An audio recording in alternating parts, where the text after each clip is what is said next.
नमस्ते दोस्तों, स्वागत है आपका हमारे चैनल में। हाजिर हूँ मैं फिर से एक नई कहानी के साथ। कहानी एक ठोकर। पूनम बहुत ही सुंदर और समझदार लड़की थी। संकोची स्वभाव की, बहुत कम बोलती थी। उसके पिता का एक रोड एक्सीडेंट में निधन हो गया था और माँ बसंती कुछ घरों में झाड़ू पोछा और बर्तन करने का काम करती थी और अपनी बेटी को पढ़ा रही थी।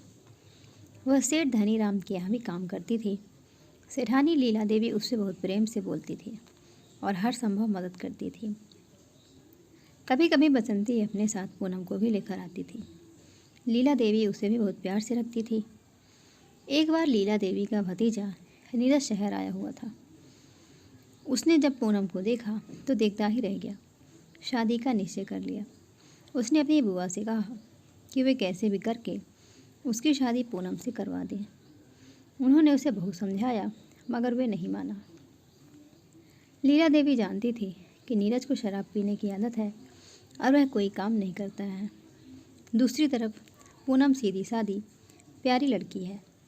उसने मना कर दिया तो नीरज ने शहर जाकर अपने माँ बापा को भेजा। उन्होंने भी बेटे की इच्छा पूरी करने के लिए लीला देवी पर दबाव डाला तो लीला देवी ने विवश होकर बसंती के सामने प्रस्ताव रखा। उसे शहर ले जाकर उनका बंगला गाड़ी सब दिखाया और कहा कि उसकी बेटी वहाँ राज करेगी। बसंती ने कहा, मालकिन आप हमारे लिए बुरा थोड़ी सोचेंगी।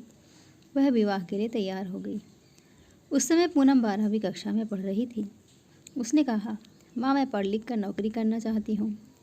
लीला देवी ने उसे भैया का बंगला गाड़ी शान शौकत दिखाकर झांसे में ले लिया था। वह सोच रही थी कि इतना सुख ऐश्वर्य है, लड़का भी अच्छा दिखता है, सामने से होकर रिश्ता आया है, बेटी के तो भाग खुल गए, इसे नौकरी करने की क्या ज़रूरत है।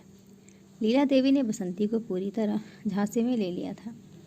उन्होंने बेटी की एक ना सुनी। संकोची स्वभाव के कारण पूनम कुछ नहीं कह सकी। शादी हो गई। कुछ दिन तो सबने बहुत अच्छा रखा मगर धीरे धीरे स्थिति बदलने लगी। नीरज शराब पीकर घर आता। पूनम जब पीने के लिए मना करती तो उसे मारता पीटता। परिवार के लोग भी नीरज का साथ देते। पूनम की हालत बहुत ख़राब हो गई थी। वह उस घर की नौकरानी बन गई थी। बीमार रहने लगी तो सास ससुर ने उसे मायके भेज दिया। बसंती ने जाकर सेठानी लीला देवी से कहा तो उन्होंने यह कहकर पल्ला झाड़ लिया कि मैं तो तुम्हें घर सभी बताकर तुम्हारी सहमति से शादी की थी। अब मैं क्या कर सकती हूँ।